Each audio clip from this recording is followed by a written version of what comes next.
नहमदुहु व नुसल्ली अला रसूलिहिल करीम अम्मा बाद बिस्मिल्लाहिर्रहमानिर्रहीम अस्सलामु अलैकुम व रहमतुल्लाहि व बरकातुहू। रोज़े की हालत में गुस्ल का तरीका क्या है? रोज़े की हालत में गुस्ल हैज़ का तरीका क्या है? रोज़े में गुस्ल जनाबत का मुकम्मल तरीका। मोहतरम नाजरीन, रोज़े की हालत में अगर कोई इंसान, चाहे वो मर्द हो या औरत, अगर वो नापाक हो जाए तो पाकी हासिल करने के लिए गुस्ल का क्या तरीका है? यानी कि कोई मर्द या औरत रोज़े से थे, सहरी खा के सो गए, सोते हुए किसी मर्द या किसी औरत को एहतलाम हो जाए तो पाकी हासिल करने के लिए उनको गुस्ल कैसे करना चाहिए?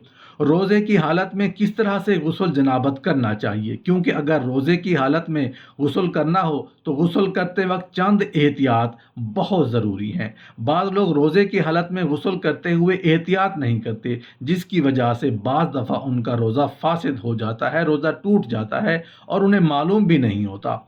रोज़े की हालत में गुस्ल करते वक्त दो बड़ी गलतियाँ जिनकी वजह से रोज़ा टूट जाता है, रोज़ा फासिद हो जाता है, वो गलतियाँ इस वीडियो में हम आपको बताएंगे। आम दिनों में या आम हालत में गुस्ल करने का सुन्नत तरीका ये है कि सबसे पहले अपने दोनों हाथों को धो लें। दोनों हाथों को धोने के बाद शर्मगाह या शर्मगाह के इर्द गिर्द जहाँ पर निजाजत लगी हो, अच्छे तरीके से उस निजाजत को दूर कर लें।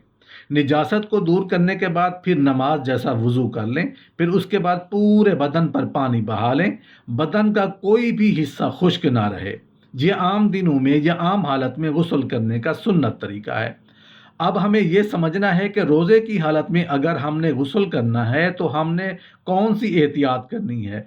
आम दिनों में गुस्ल करने के तरीके में जब हम कुल्ली करते हैं तो कुल्ली के साथ गरगरा या गरारा करते हैं, जिसकी वजह से पानी को गोया हलक तक पहुंचाया जाता है।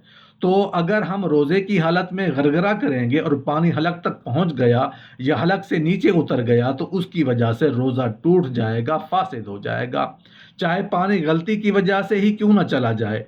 रोज़ा की हालत में एक तो ये है कि गरगरा नहीं करना।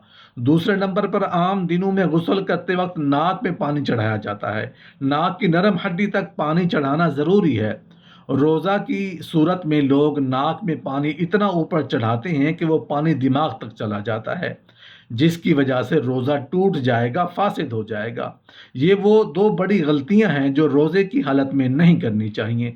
एक तो कुल्ली करते वक्त एहतियात करनी है, दूसरे नंबर पर नाक में पानी चढ़ाते हुए एहतियात करनी है कि कहीं पानी दिमाग की तरफ ना चला जाए। अगर इस तरह गलती से भी हो गया तो रोज़ा टूट जाएगा, फासिद हो जाएगा। अल्लाह पाक से दुआ है कि अल्लाह पाक हम सब को दीन इस्लाम को समझने और उस पर अमल करने की तौफीक अता फरमाए। आमीन या रब्बल आलमीन।